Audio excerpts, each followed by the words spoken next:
الذين آمنوا استجيبوا لله وللرسول إذا دعاكم لما يحييكم واعلموا أن الله يحول بين المرء وقلبه وأنه إليه تحشرون يا أيها الذين آمنوا لا تخونوا الله والرسول وتخونوا أماناتكم وأنتم تعلمون।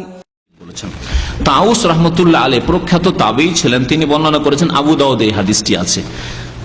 বলছেন যে কানা রাসূলুল্লাহ সাল্লাল্লাহু আলাইহি ওয়াসাল্লাম ইয়াদাউ ইয়াদাহুল ইয়ুমনা আলা ইয়াদিহিল ইউসরা, রাসূলুল্লাহ সাল্লাল্লাহু আলাইহি ওয়াসাল্লাম ডান হাতকে বাম হাতের উপর রাখতেন, সুম্মা ইয়াশুদ্দু বাইনাহুমা, তারপরে দুটোকে মজবুত করে ধারণ করতেন, ঢিলা করে নয় বরং মজবুত করে ধারণ করতেন, আলা সাদরিহি, সাদর মানে বুক, বক্ষের উপর, চেস্টের উপর, বুকের উপর ধরতেন। ওয়া হুয়া ফিস সালাতে, নবী সাল্লাল্লাহু আলাইহি ওয়াসাল্লাম যখন নামাজে হইতেন, তা নামাজে থাকা অবস্থায় তিনি বুকের উপর হাত ধারণ করতেন। সুনানে আবু দাউদের হাদিস। এই হাদিসটি যদিও মুরসাল, কিন্তু এর সমর্থনে মুরসাল হাদিস ইমাম আবু হানিফা রাহমাতুল্লাহ নিকট দলিল। প্রথম কথা, মুরসাল হাদিস যঈফ না সহিহ এই বিষয়ে মুহাদ্দিসিনদের ইখতিলাফ রয়েছে, মতানৈক্য রয়েছে, কিন্তু ইমাম আবু হানিফা রাহমাতুল্লাহ নিকট মুরসাল হাদিস দলিল।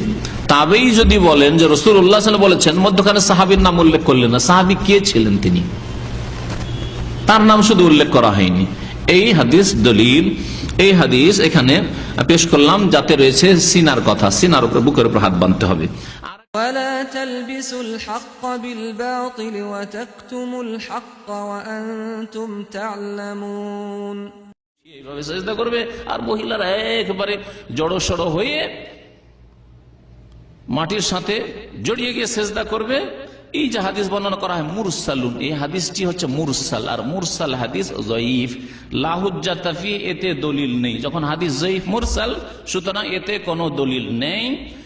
হাদিসটি রয়েছে ইমাম আবু দাউদ বর্ণনা করেছেন, তার সহিহ আবু দাউদে না, মারাসিল আবু দাউদ, ইমাম আবু দাউদের একটি কিতাব রয়েছে, তাতে মুরসাল হাদিসগুলো, মুরসাল কোনগুলি, যাতে তাবেই বলবেন কালা রাসূলুল্লাহ সাল্লাল্লাহু আলাইহি ওয়াসাল্লাম। এটা হচ্ছে মুরসাল হাদিসের উসুলে হাদিসের কায়দায় বা মুস্তালাহুল হাদিসের কায়দাতে এর সংজ্ঞা।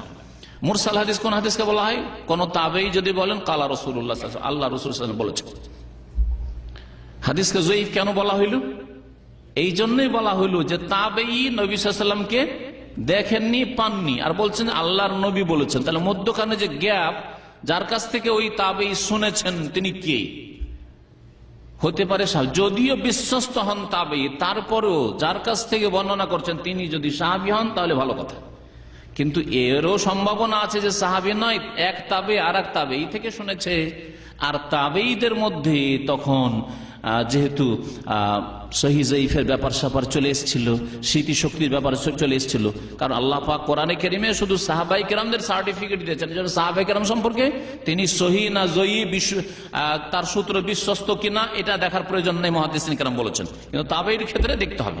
তাবেঈদের জামানায় শিয়াদের বিদআতের জন্ম নিয়ে নিয়েছিল, সুতরাং তাবেঈ আসলে সুন্নতের অনুসারী তাবেঈ না শিয়া না ফিজি দেখার বিষয়। তাবেঈ সেই জামানায় খারেজি দল বেরিয়ে গিয়েছিল, আরেক বিদআত বেরিয়েছিল ওইদিকে। সুতরাং এই যে তাবেঈ যাকে বলা হচ্ছে আসলে সুন্নতের অনুসারী না, এই খারেজি যাদের ফতোয়া ছিল যে আলী ইসলাম থেকে বেরিয়ে গেছে, মুয়াবিয়া ইসলাম থেকে বেরিয়ে গেছে, আমর ইবনে আস ইসলাম থেকে বেরিয়ে গেছে। সুতরাং হাদিস যঈফ নেওয়া যাবে না, মুরসাল। আর মুরসাল হাদিস যঈফ, লা হুজ্জাতা ফি, এতে দলিল নেই। যখন হাদিস যঈফ মুরসাল, সুতরাং এতে কোনো দলিল নেই। ফাবাশশির ইবাদ الذين يستمعون القول فيتبعون أحسنه أولئك الذين هداهم الله وأولئك هم أولو الألباب